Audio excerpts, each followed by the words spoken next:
You're tuned in to Shake, Rattle, and Goal, the official podcast of your Springfield Thunderbirds. Echo's there on the backhand, scoring the save, rebound in the crease, they score!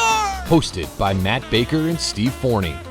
A show that's everything Springfield hockey, with interviews including players, coaches, and staff.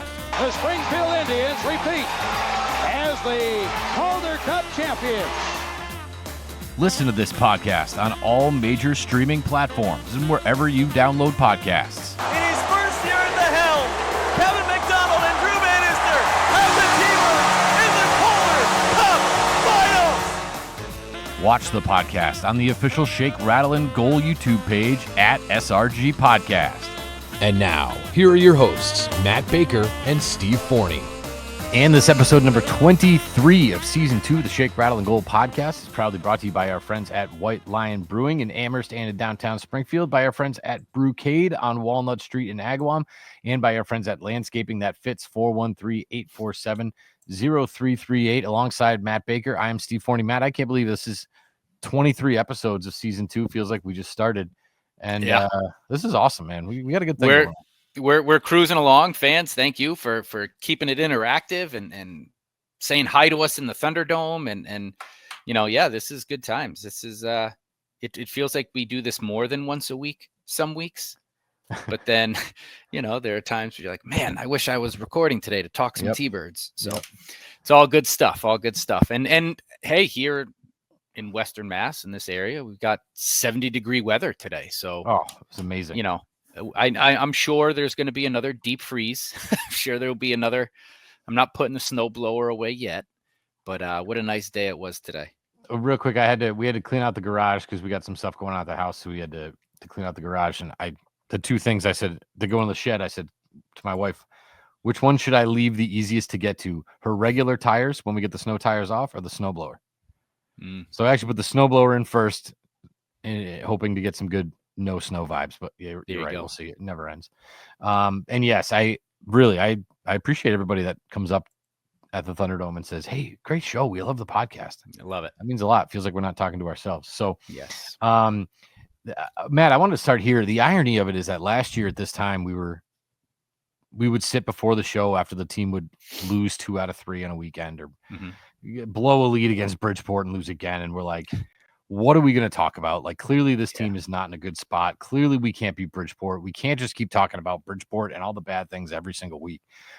Fast forward, and now it's like, well, we just going to pump this team's tires for an hour every week? Because they just there's not really much to complain about. I mean, there's a couple of again, lapses per period, a couple of bad penalties, but it's like, if that's as nitpicky as it gets, like, it's hockey, right? Shape, I mean, right.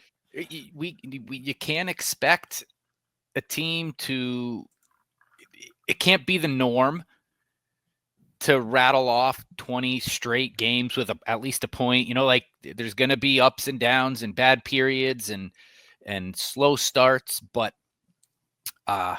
this is all great stuff. And I'll just jump right into it. I think the signal that I'm getting as a fan this week is that the Thunderbirds organization, president, GM, head coach, to, Matthew Pekka to Drew Callan, everybody involved with this team is expecting to make a playoff push.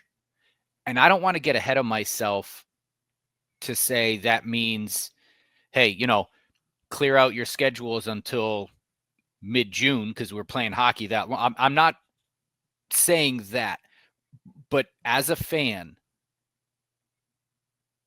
you want me to buy in? Bought in.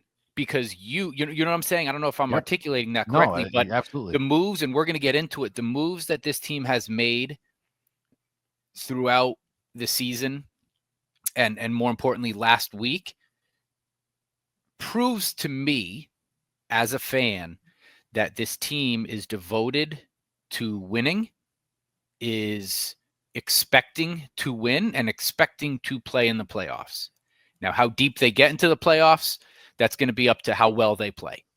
But again, from the hockey operations side of it, there are very high expectations for this team. And I hope you can appreciate that. This is an organization that cares about winning. This is an organization that is not happy about missing the playoffs after 1 year. With 1 year playoff drought.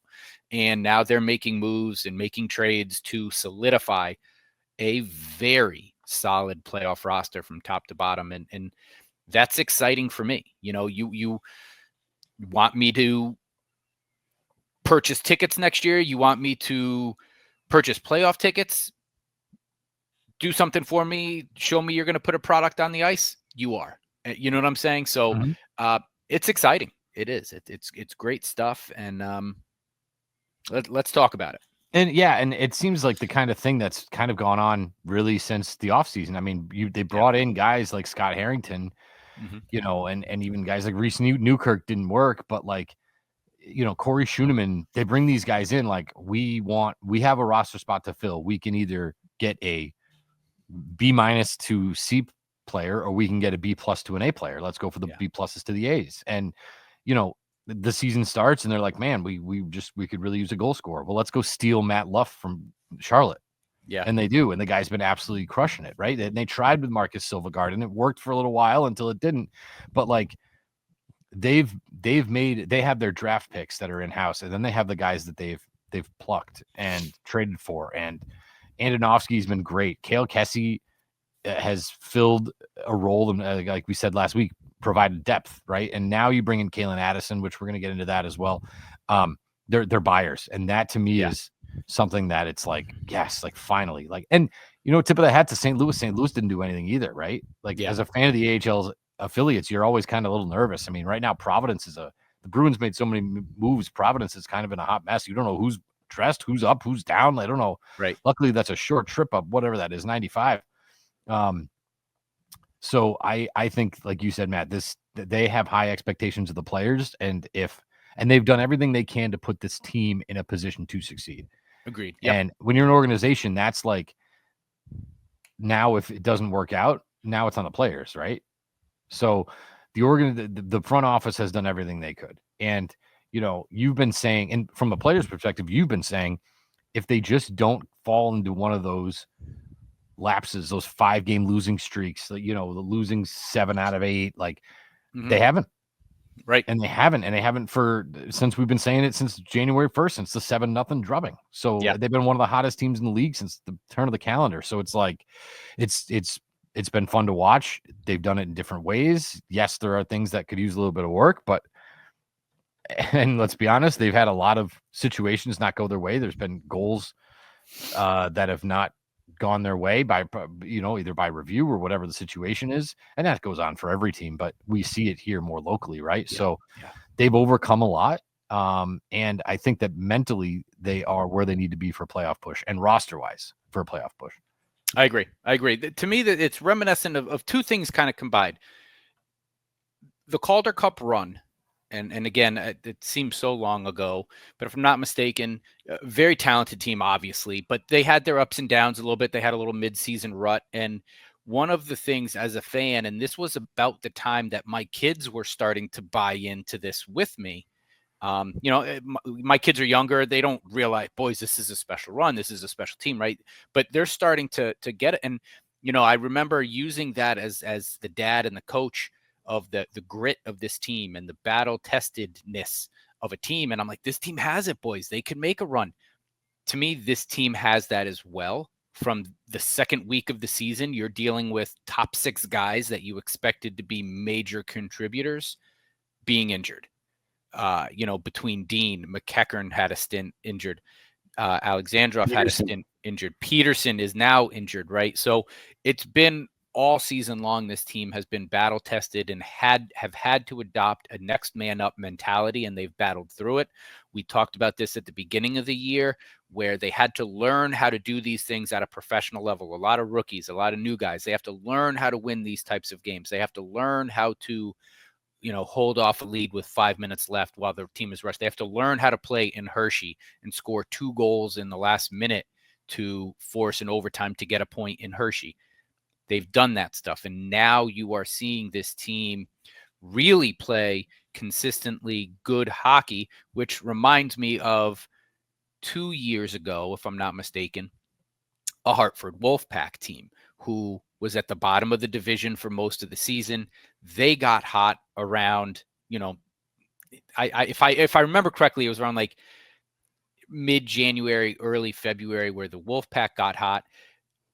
That was the year that they cleared out the Springfield Thunderbirds in the first round, in 2 games, annihilated them, and made a run all the way to the Eastern Conference Championship, ultimately losing to Hershey. This team has a combination of both of those things. They're battle-tested. They've faced adversity. They've learned together on how to play hockey, how to play this type of hockey. It was up and down, and now they're getting hot, and now they're clicking, and you're bringing in reinforcements. So, look, I'm optimistic. I'm not telling you to put them on your calendar and keep your weekends through June empty. I'm not saying that, but we've been saying it all year, right? Things are simmering for this team, and I think it's all good. So, look. The most recent edition of Kalen Addison, the reason for that is because Matthew Kessel had to be called back up to St. Louis because of Colton Parayko's leg injury, lower body injury. I think he's having his knee scoped, so he's going to be out for an extended time, which means Matthew Kessel is the call up. We talked about this a few months ago in Washington and Hershey with the Ethan Frank situation, where in order to send Ethan Frank back down to Hershey, he would have to clear waivers. No way he's clearing waivers, so you have to keep him in the NHL. This is the situation with Matthew Kessel. Even if the Blues are not making it to the playoffs, if you were to send Kessel back down to Springfield, he would have to clear waivers, and I guarantee you there's a team right now in the playoffs who wants right-handed D depth that will scoop him up in a heartbeat. He's young. He's talented. He wouldn't clear waivers. I don't even think he's eligible for the playoffs because there was a deadline right before the trade deadline where you had to be on the AHL. Even if it's just on paper, you had to be on an AHL roster by that deadline, and he was not on it. So I believe he's not even eligible anyway. But go ahead. Let me stop you. So that's the case. We don't have Matthew Kessel for the playoffs. Tough blow. It's the life of an AHL fan, right? It's the life of an AHL team. And the next day, the Thunderbirds go out and make a trade for your favorite player, future considerations. Oh, I have not confirmed. We joked about it, but I'm trying to confirm if it's the same future considerations that we got from Malcolm Subban. That would be funny, in my opinion. It would. If it all comes full circle. But anyway, so for future considerations, seemingly nothing, or when Henderson Silver Knights get on the phone and say, "Hey, Springfield, I'm calling in a favor. We need somebody." Like, is that what that means? I don't know. But Kalen Addison is now a Springfield Thunderbird. And Steve, if you, I know you have his stuff pulled up if you want to go through it, but this is, I'll just say, you can go through the stuff. He's 24 years old. NHL experience. To me, if you're the Blue, like it sounds like this was a Springfield Thunderbird deal, but if you're the Blues, you're kind of like, okay, like you've got prospect depth now on the D. So Go ahead. Why don't you read off his stuff? Well, of course, this old slow computer froze on me and I can't get there. But what I can tell you is that he's certainly not the biggest guy. I think he's maybe 5'9", 5'10" defenseman. So he's not big, but he is, I believe, third in the NHL in points among defensemen. So when you need that spark from the back end or someone to control and manage a power play that's struggling, he's 1,000% the guy. I can tell you that he's great in NHL 23 on the Xbox. I thoroughly enjoy him on any team, but you're right. He is primed and capable to be an NHL defenseman now. He was, sorry. No, go ahead. In 2018, he was the number 53 overall, round 2 pick for the Pittsburgh Penguins. He has, let's see, 3, 15, 17, 18, 19, to call it 20, 85, 90. He has well over 150 NHL games in his back pocket between the Minnesota Wild, the San Jose Sharks. This year with the Henderson Silver Knights, he's played in 49 games, 33 points, 3 goals, 30 assists. He's a minus 24. Henderson is also bottom of their division standings wise, so I don't know much about them. They're not a very good team, but clearly he's a playmaker. He's involved. 30 assists. He's a right stick. Says here on Elite Prospects, he's listed at 5'11", 172. So not a huge guy, not a huge guy by any stretch of the imagination, but clearly young kid with NHL skill, NHL talent. I am not sure why this year he has not broken into the NHL. I mean, he played 60 games for the Sharks last year. 1 goal, 11 assists. So I don't know who minus 30, minus 35. Wow. Minus 35, right? San Jose is one of the worst teams in the league last year. So. But again, yes, he so if I'm being honest, that not seeing this kid play, not knowing anything about him, if I am simply just guessing on a red flag, it would be that. I don't know if this kid has. I'm a believer winning, losing can be habitual and it could be habit forming. And if you're always on a losing team, you make a mistake. Well, let me try to get an assist my next, shift. All right. So he gets points. Hasn't been involved in a lot of positive plays though. Again, just breaking down statistics, a minus 24 in the AHL this year, minus 35 in the NHL last year. But the kid's got talent. Bottom line is you lose a guy like Kessel. When that happened, you and I are going through text messages and I'm like, all right, well, look at who our defensemen, we got Buchinger hopefully coming back. You still have Loof, Harrington, Schooneman, Skinner, Malmstrom. I'm okay with these 6. We're thin. I'm okay with this 6. Now you throw in a guy like Addison, who you're confident and comfortable in him playing. If he's your second D pair or your third D pair or just a depth guy, Harrington needs a night off. Schooneman gets hurt. Buchinger's not ready to go for the start of the playoffs. You're not at all worried anymore. So again, kudos to the front office, kudos to the GM, kudos to the team president here and the coaching staff for recognizing what's in the locker room right now. And you don't know when this opportunity presents itself again. So you go for it. And that's what this shows me. This is what I'm excited for. And I think it's a great move. I'm excited to see Kalen play in the Thunderdome, hopefully this weekend. Yeah, absolutely. 30 assists in 49 games, 33 total points. So he's got 3 goals. But I think maybe some of the struggles that they're having on special teams, I think he's going to be a huge addition. So sure. And yeah, maybe if you're a Blues fan, why not take a flyer on him and see what happens down here. But it is nice to bring it full circle. It's nice to be on this side of the future considerations. I feel like we're never on this side of the future considerations, and here we are. So hey, that guy gets around, he's all over the place. we better have a tribute video for him when he comes back to the Thunderdome. That future considerations guy. So that's something to look forward to as we look back. And I mean, going back to, well, at least since the month of March started, 4-1, all against division teams, 2-0 against Providence, 1-1 against Charlotte, and a win against Bridgeport.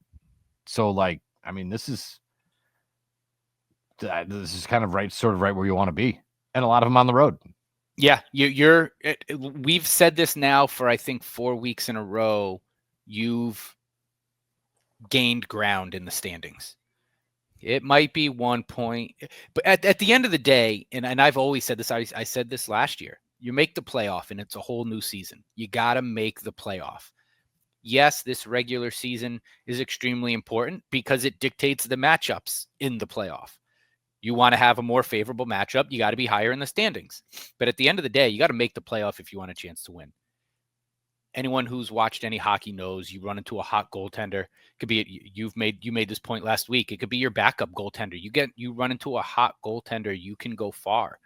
And every week now, for like I said, it feels like the last 4 weeks or so, they've been gaining ground in the standings.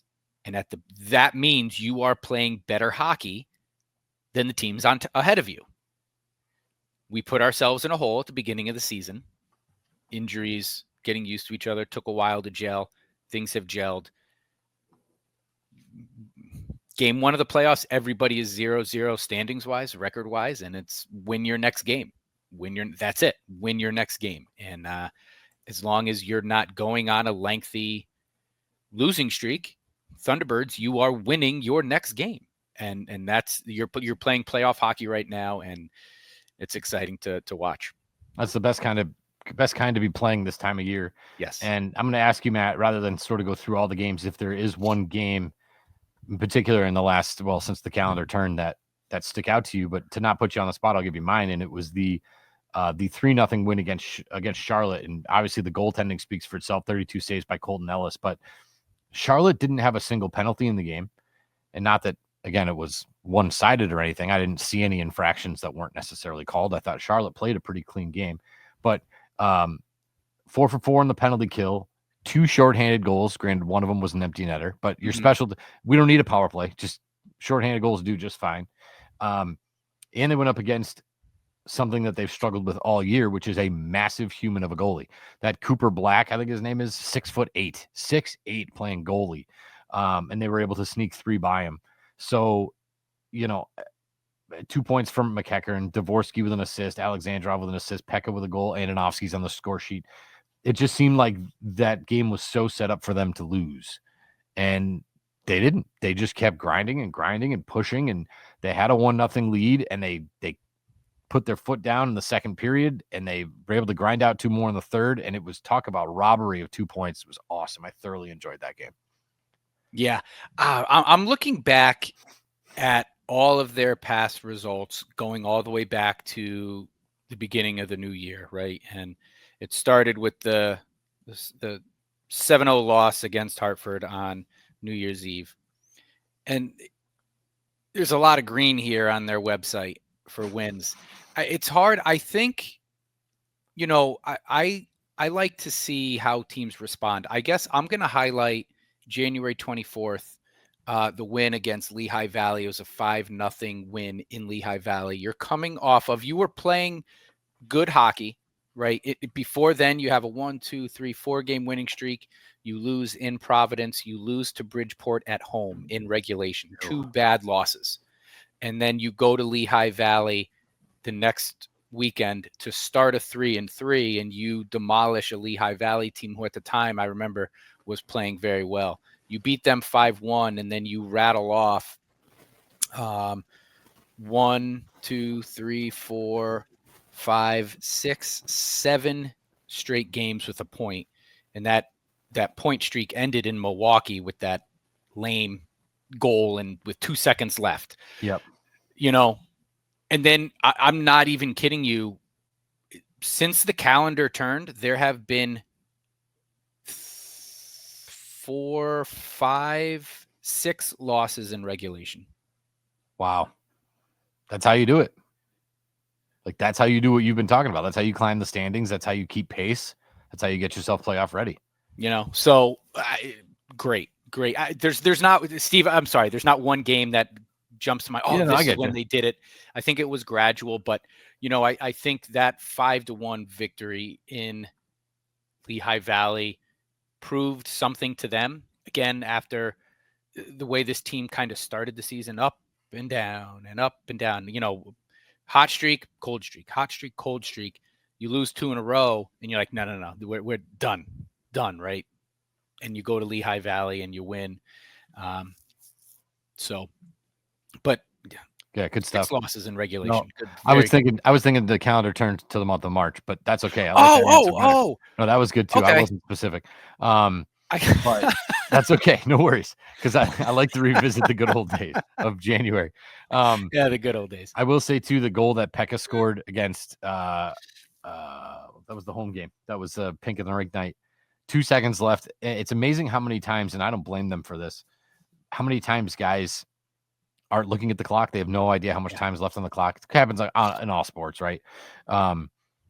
Pekka was so well aware of how much, that line was so aware of how much time was left. And that's why that tic-tac-toe goal was just so beautiful, because they knew they were running out of time, and you don't get a goal that pretty that late ever, really, in a period. So when we talk about teams giving up late goals in periods and how much of a backbreaker that could be, ask the Bruins fans. They do it literally 3 times a week, and look where they are in the standings. Yeah, that was a massive goal for them in that game, and I think that sort of broke Providence a little bit for the coming out for the third period.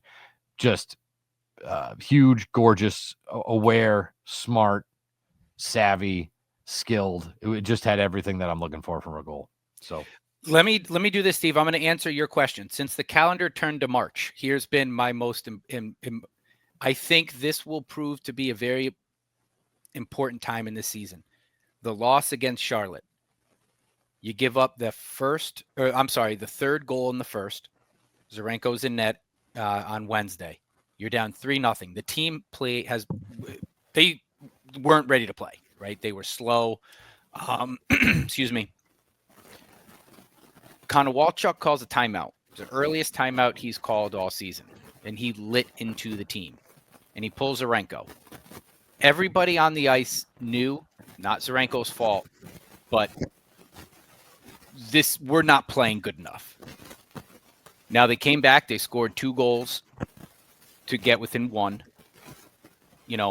Ellis lets in 1 goal and then the empty netter. So you lose 5-2. Come back, pink in the rink, play really strong against Providence. Zarenko's next time in net, you're down 0-2. And I'm watching body language of this team to see, like, come on, like, guys, what are we doing here? And then you rattle off 5 in a row. So highlight that moment, folks. You're down 0-3 against a playoff caliber team in Charlotte, a team you are chasing, a team you just beat 3-0 the night before. You were not ready to play. Konowalchuk calls a timeout, lays into you, and says, "No, this is not our brand of hockey that we're playing right now." Done. And they turned around, and since that moment, they did play better. Like, they still lost. Ellis gives up 1 goal and then the empty netter. But is that going to be a moment, like I was talking about, those teachable moments throughout the season? This is a battle-tested team. This is a team who overcomes different obstacles. Will that prove to be an obstacle that they have overcome in Bridgeport? They don't let it get to 3. They shut the door at 2, and then they score 5 in a row. Is that now one of those things that they can lean on and learn from? You're going to need Zarenko to be big in a playoff. So how does this team rally around him? I think it's clear the team can play maybe a certain way, a little bit looser when you have Ellis in net. He's rock solid. Ellis has bailed them out more often than Zarenko has this year. But now does this get the team going around Zarenko? Hey, we have to play our game around him, right? So I don't know. Let's highlight that as a good moment answer to remember. No, I like that. That's a real good answer, because that was big. And you're right. They didn't. Now, again, it's the difference between Bridgeport and Charlotte too, right? And that's fair some too. of the stats that Ryan was rattling off about the amount of shots that they get against how they give up and the way their penalty kill and their power play and all that stuff. Man, Charlotte is really playing some good hockey, really, again, since the calendar turned. And I think of all the teams above them in the standings, maybe they're the one that I want to see the least. But again, they've proven to have success against them too. So, and by the way, you're right behind them. You're 2 points back of them. They have 2 games in hand, but you're 2 points back of them. So that's not necessarily, I mean, if you had to play them, you could very easily get home ice. I don't know this to be true, but I'm just throwing that out there. If they play Charlotte in the first round, because of the travel distance, I believe the first round is a best of 3.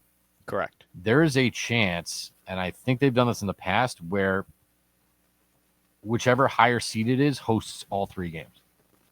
Ooh. So they're not going to do the 2 and the 1 with the travel. They'll just leave both teams in whatever city it is. So I think it's important to make sure you're ahead of Charlotte in the standings in case that happens. Yeah, that's easier said than done. But first of all, I would like a playoff game, please.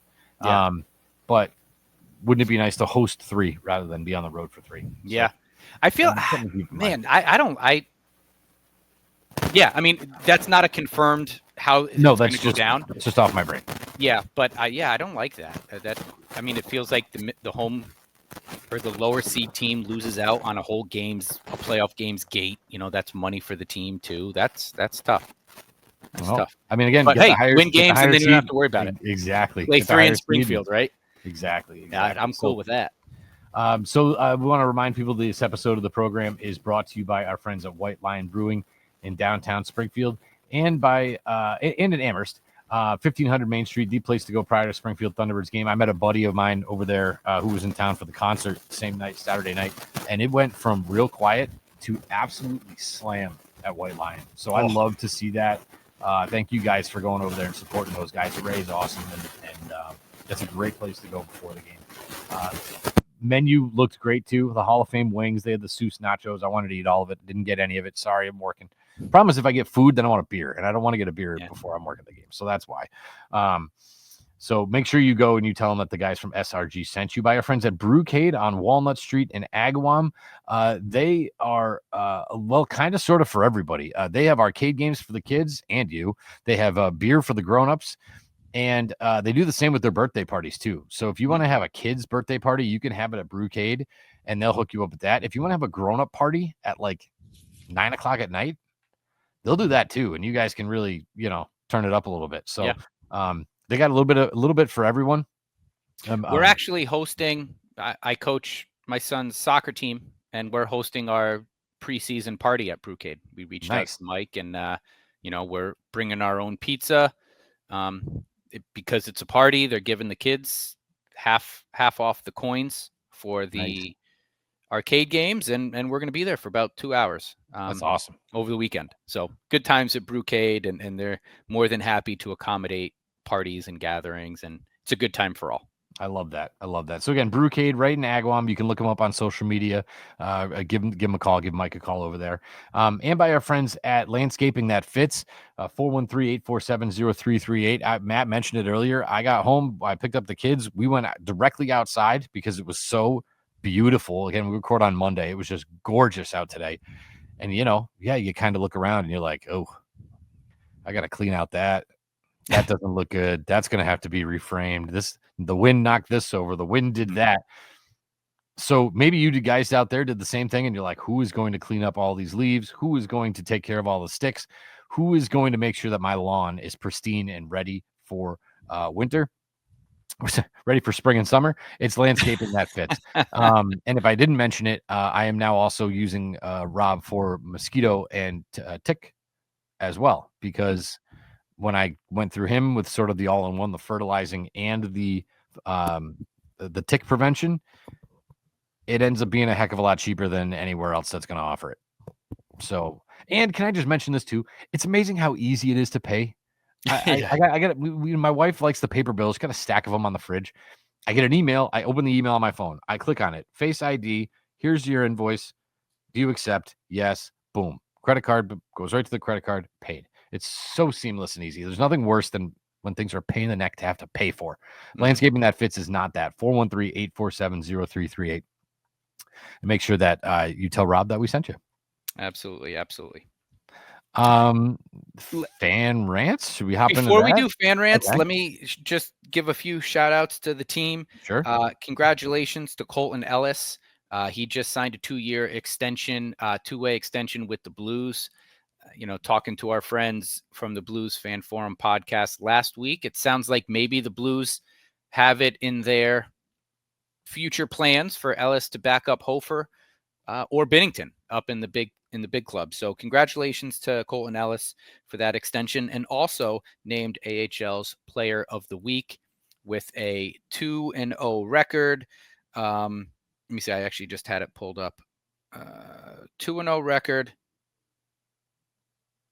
0.78 goals against average and a 0.979 save percentage. One shutout that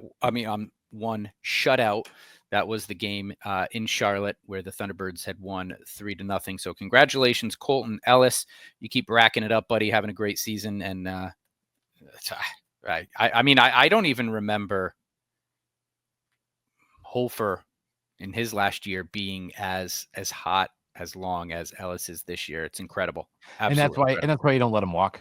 You Yeah. just sign this guy up and let Sign him. him, lock him up. Why would Yeah. you ever let him walk? So Absolutely. congratulations. Yeah. And like I said, I mean, it's hard to say he was an all-star snub. I don't necessarily like that term because it would imply that, like, you know, people who made it shouldn't have. But I feel like had he been the lockdown number one goalie from Springfield from the beginning, not splitting every other game with Zarenko at the beginning of the year, he would have been there because his numbers clearly dictate that. Congratulations to the captain, Matthew Pekka, setting another team record this year with goals in 7 straight games. After this weekend, I believe he has goals in 9 out of 10 games, which is just incredible. Mm-hmm. Absolutely incredible. I said this at the beginning of the year. It's just seems like Pekka's playing with a little bit of extra juice this year. You went to Quinnipiac. I grew up in Hamden, Connecticut. So, like, to me, this is vintage Quinnipiac Pekka. Agreed. Where clearly the best player on the ice every night in college. So congratulations to him, and congratulations to defenseman Scott Harrington for playing in his 500th career professional game between the AHL and the NHL. A lot of experience on the back line there. So congratulations to Scott Harrington as well. And he's Sam Bitten's babysitter. Which is great. That's true. So that's a tough job, man. Somebody's got to do it. So no, yeah, that's worth a few professional games in and of itself, right? So yeah, congratulations to those guys. And yeah, you're right about Pekka. You can tell he's having fun, and you can tell he's healthy. I mean, there was, you know, he went through a string there where he had some pretty nasty injuries, and he was doing everything he could to be the best he could be. But now he just seems so free, and just the game is so slowed down for him. It's awesome to watch. So love that. Great shout outs there, Matt, to those guys. And yeah, we can fire into the fan rants. I like this one from Lynn because I can tell it's from the heart. Shots on goals and all this friggin' passing. Pass, baby shot, pass. Just shoot the friggin' puck into the net and eventually it will go in. Way down the opposition's goalie. That's what they all do to us. I'll agree and I'll disagree. I agree. A lot of times they do look for the best. They get pass happy. And then how many times do they get pass happy and then they do finally shoot it and it gets blocked? And it's like, well, what was different there than it was 10 seconds ago? Right. So there is a lot of passing, which is just way down the opposition's goalie. That's what they do to us. They do, but it doesn't seem to be having an effect negatively on our goalies. Right. Like Ellis and Z each made like over 40 saves, I think, this weekend. So like, yeah, they wear us down, but our goal, it doesn't seem to really bother our goalies, which is a fear of mine, right? Since like November, when I'm like, they can't just keep this up with these goalies. Well, I know here we are in March and they kind of are. So is that dam going to break? I don't know. I hope not. But yeah, they seem to be handling it just fine.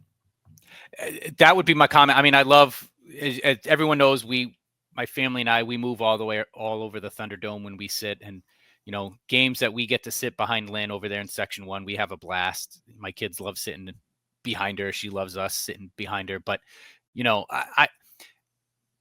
I feel the same way, but you can't argue with the results we have, I guess. And we've complained plenty of times on this show.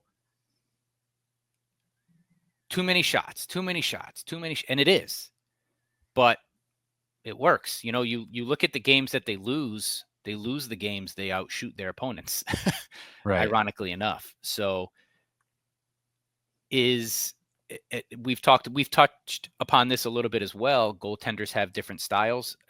Do Ellis and Zarenko want to be active? Do they just listen, keep it away and I'll be ready? I mean, that first goal Zarenko let in Bridgeport, I think, was a bad one. I don't think he was ready for it. The defender, I forget who it was, had the puck over by the blue line and he kind of just, you know, pushed it in there. And Zarenko, I don't even think he was ready for it, you know? So that's the sort of thing where I'm like, you know, you can't always be just having our goalies peppered.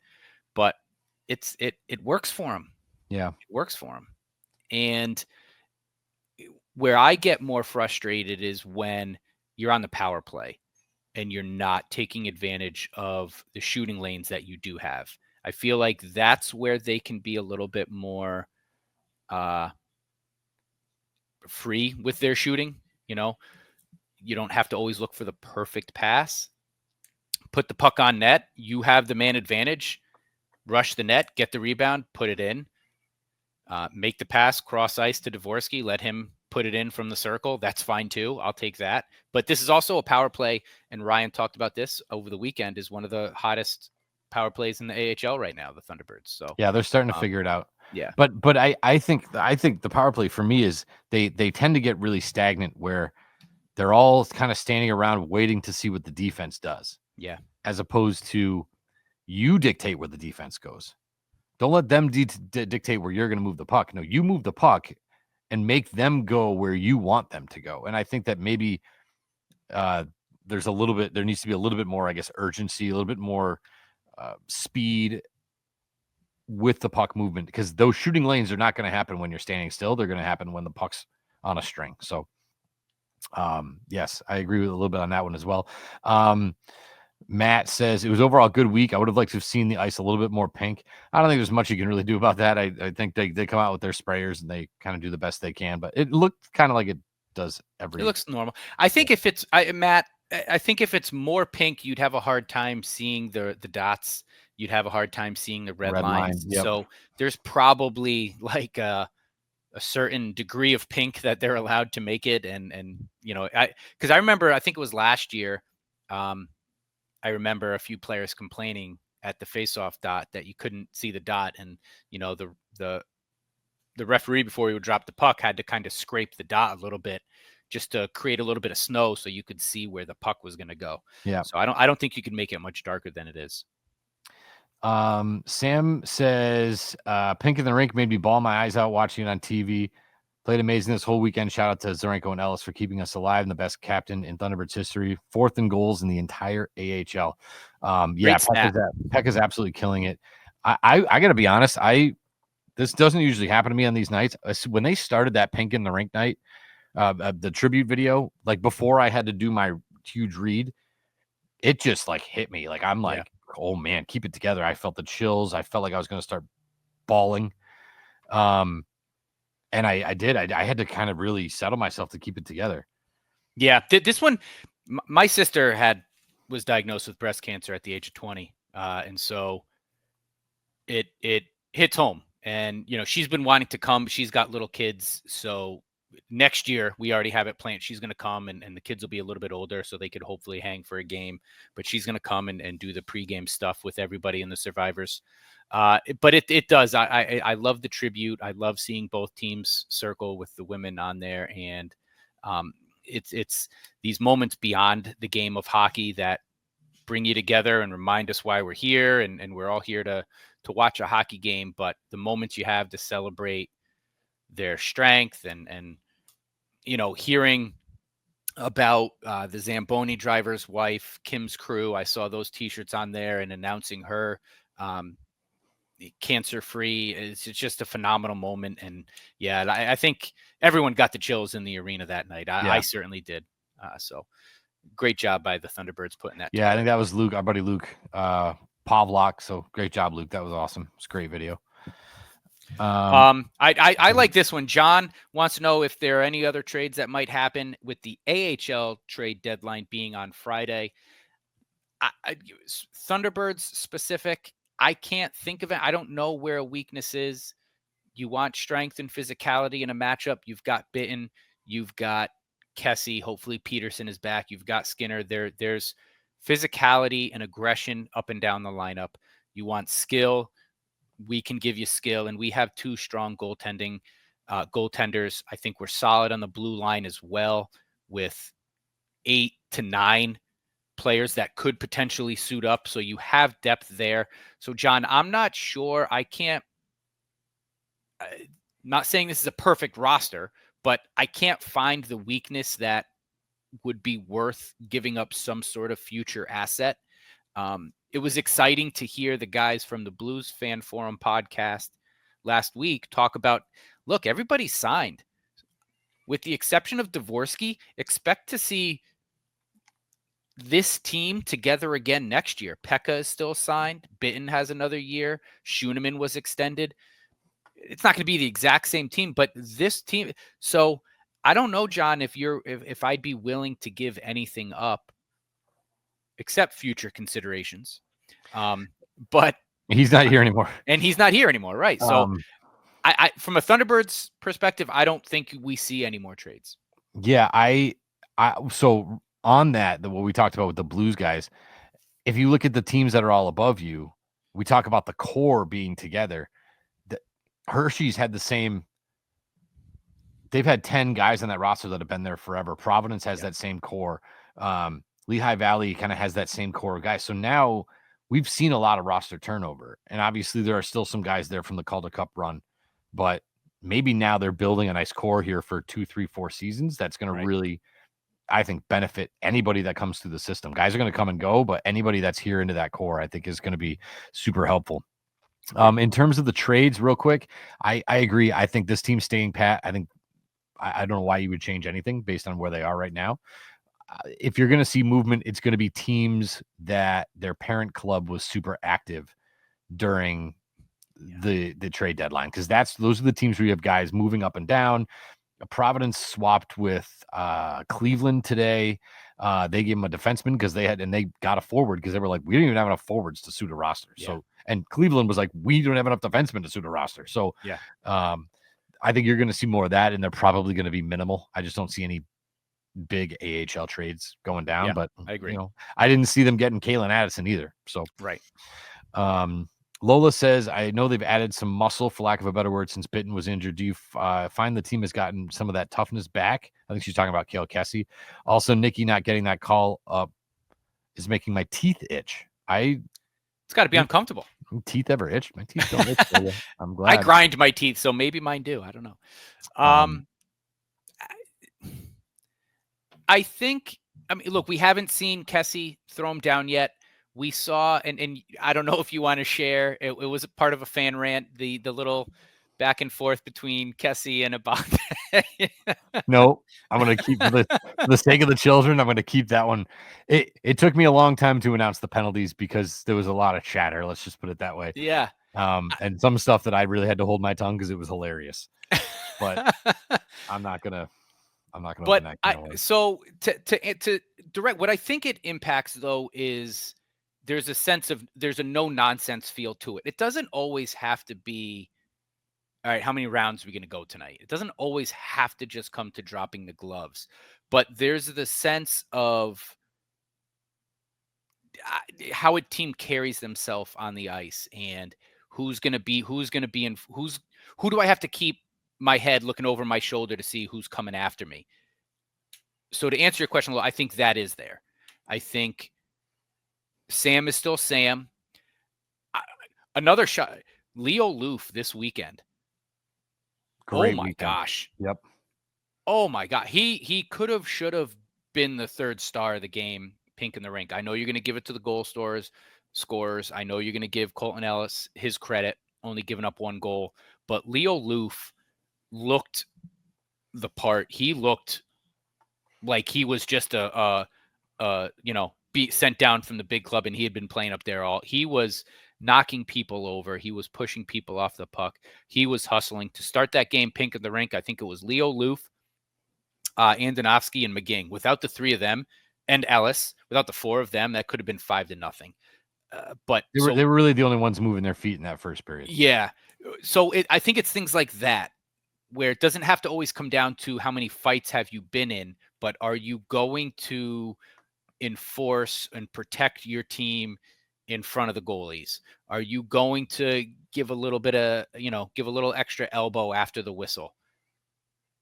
Yes, I'm confident. Are you going to be the aggressor rather than be the one who gets pushed around? And I think that it's been I brought it up on the road trip, I think in Grand Rapids, where I thought that Thunderbirds got really pushed around by Grand Rapids. I haven't seen that since. I've yet to see a team come in or play against them and lay questionable hits on your stars. And Right. I think, when you're looking at, because at some point during the course of the game, you're going to have a Leo Loof, a Hunter Skinner, Sam Bitten, Corey Ananofsky, Cale Kessie on the dressed, right? They don't even have to be on the ice, but they're taking numbers. Right. And Right. I don't think anybody wants any of that smoke. I mean, I'll tell you, Joey Abate did not want any of that smoke. He was giving it to Sam, and then Cale Kessie came over and said, well, I don't have a bubble on. I'll fight you. And then all of a sudden he didn't want to fight anymore. And then as soon as that penalty was out, he put his head down and went straight to the bench. Cale Kessie took 2 strides towards him, and he just went straight to the bench, didn't even look back. So that's, I think, what you're going to get are guys, are players on other teams who don't want the smoke. And that to me is, and it's kind of funny because I don't know Cale Kessie a lot yet, but based on that conversation and based on the way he took 2 strides after him at the penalty box, I said to the penalty box guy, I said, I don't know if you play Cale Kessie the rest of the game, because he wants that smoke and Providence doesn't want that smoke. And that sounds like a 2-minute minor for interference, elbowing, roughing that you just don't want at this part of the game. So, those kind of things are going to happen over the course of the game too. But I don't see our guys getting runned. They get runned. They get ran. I know what you mean. It makes sense. Yeah, I'm with you. And so to Lola, to answer your question, I do. I think the physicality, the aggression is absolutely there, with or without Sam in his bubble. And I think it's recognized by the opponents. Oh yeah, that was Andrew. Absolutely mandatory in this episode. Andrew, I'm sorry, man. I'll tell you sometime. Come find me and we'll talk, but I can't. No, I can't share that for the sake of the internet and for the players' privacy. Last thing I want to do is make Cale Kessie mad.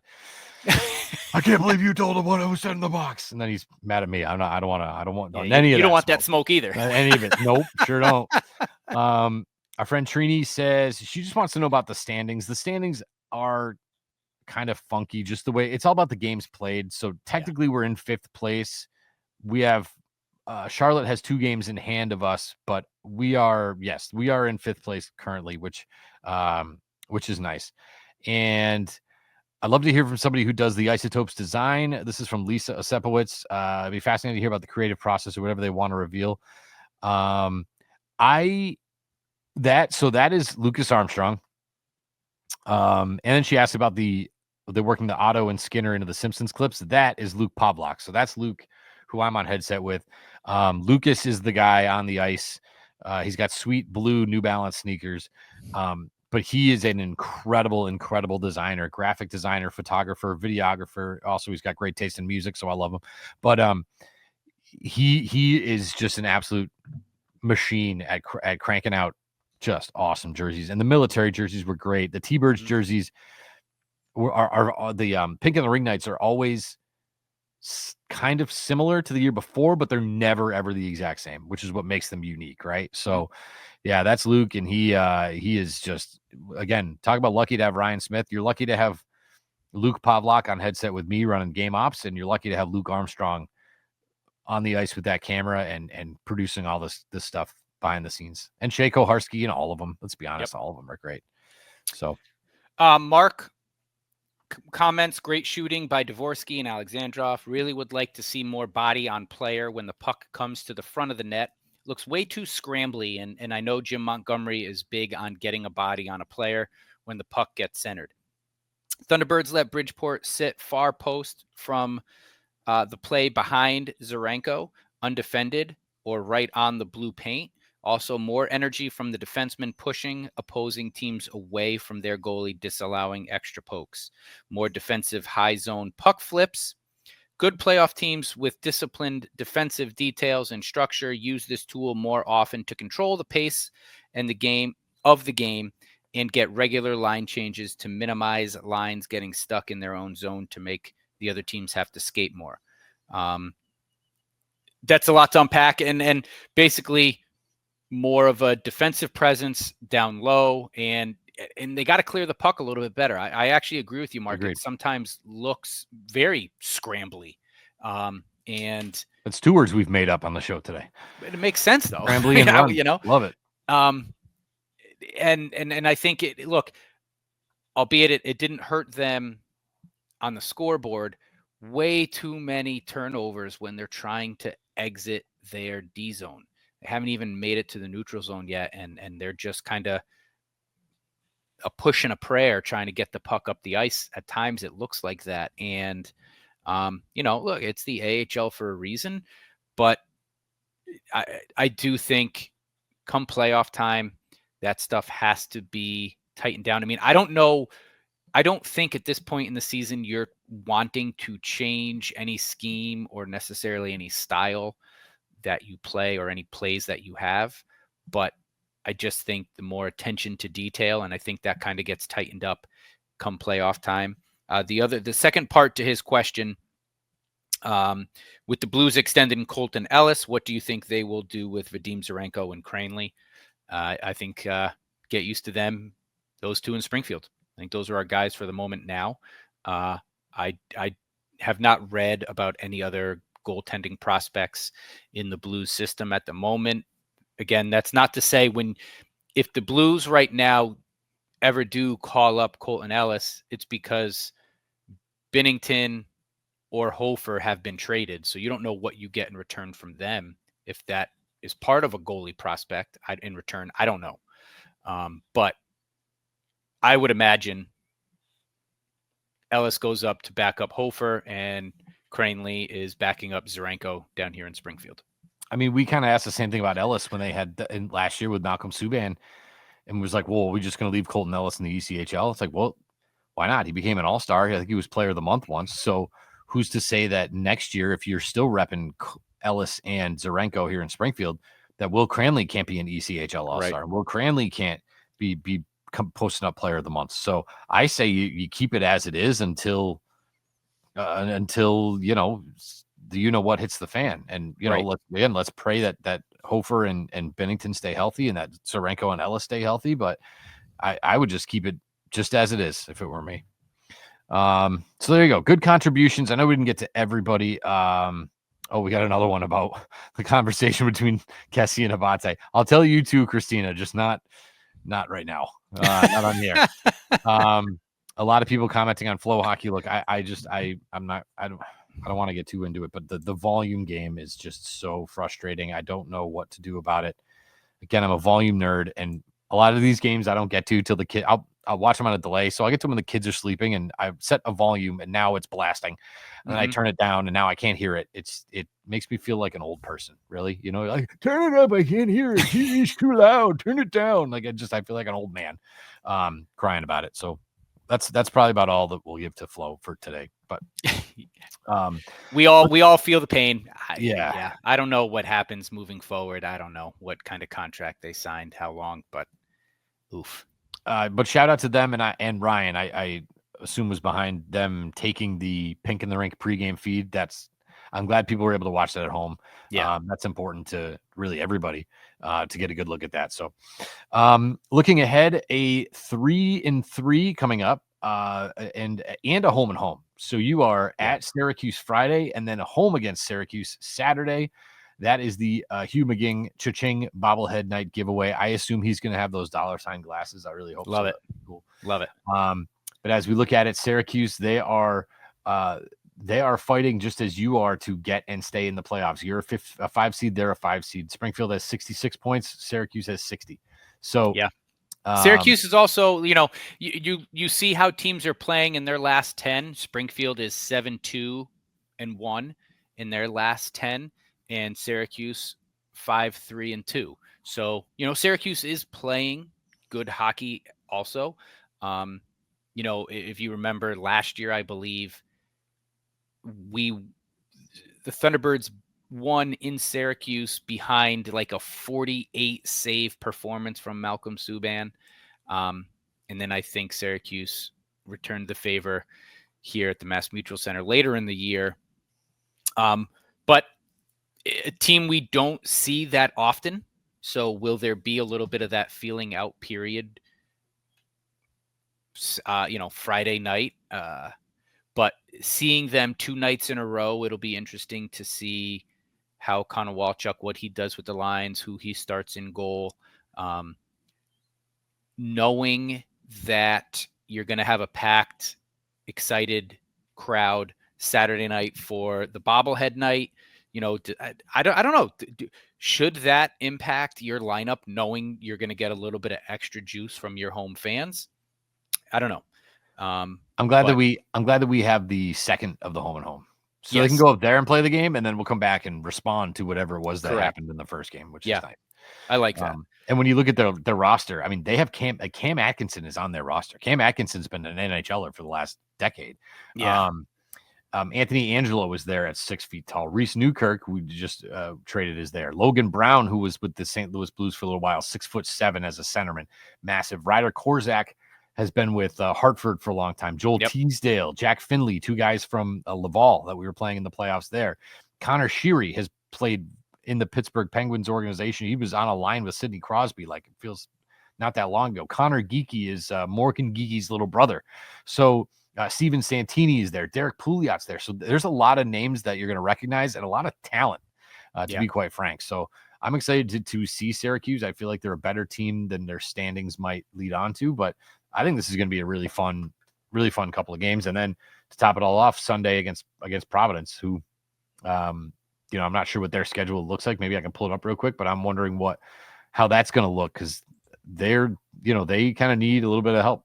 They didn't have a very good weekend here against Springfield. I think that's 2 in a row too against Providence, right? Because they won an OT and then they beat them there. So they could really use a win, and hopefully it's not against us. Yeah, well, and I think you're right. I think the points you make there are right. I think the Syracuse roster is very talented. There's a lot of familiar names on this roster, so a lot of familiar faces that we'll see. You wonder sometimes if that adds a little bit of extra juice to the players on the ice in the game. So I think, and at any time you play a team back to back, I always get more excited for that second game, because I always assume some things can boil over. I'm glad I'm going to that one, and we'll be able to see that in person. And I'm going to expect, and then not to say that we didn't get the best effort from Providence last week, but there will be nothing short of the best effort that Providence can give you, in my opinion. Sunday afternoon, Thunderbirds are coming, third game after a 3-3, and the Thunderbirds have had success as of late against Providence. I think it's kind of like one of those put up or shut up kind of times for Providence, where now this is a potential playoff matchup, and you're not going to see each other much more until the playoffs. So this is your opportunity to kind of put your mark on the game. So I would expect Sunday to be a battle. Well, I just looked it up. Providence, that game in Springfield is the start of an 8-game road trip. So they go real quick at Springfield, at Toronto, who's in third place, at Rochester, who's in second place, at Springfield, at Wilkes-Barre, at Lehigh Valley, 2 against Charlotte. Wow. So in 8 days, that's between now and March 26th. So wow, that is a lot of hockey in 7 games in 16 days, all on the road. Holy smokes. Now, they do go Toronto, Rochester, Springfield, right? So after that game on Sunday, they don't play again until Friday. So logistically, yes, they can go home, sleep in their own beds, have a couple practices, be back in Providence. But, I mean, Friday, Saturday, Wilkes-Barre, Lehigh, and then Tuesday, Wednesday against Charlotte. Like that's 4 games in 5 days or 6 days, and that's a tough travel. That is brutal. So yeah, I'm very curious to see how this all shakes out for Providence. And, we're smack dab in the middle of it. Yeah, and I think again, all the more reason why, when you're going on a long, lengthy road trip. Look, you're not looking to lose any games. You're not ever going to make an excuse for losing a game. But I think the mindset has to be, we got to win them at the beginning. Who knows what's going to happen towards the end of this road trip. So we got to win them when we can, and we got to win them in the beginning. So like I said, that Sunday game after 2 against Syracuse. Rochester, Toronto. Oh, yeah. I'm sorry. I'm sorry, for the Thunderbirds. Yeah. After 2 against Syracuse, I would expect that Providence game to be physical. I would expect Providence to come after them fast and look to get up early. That's going to be a tough one.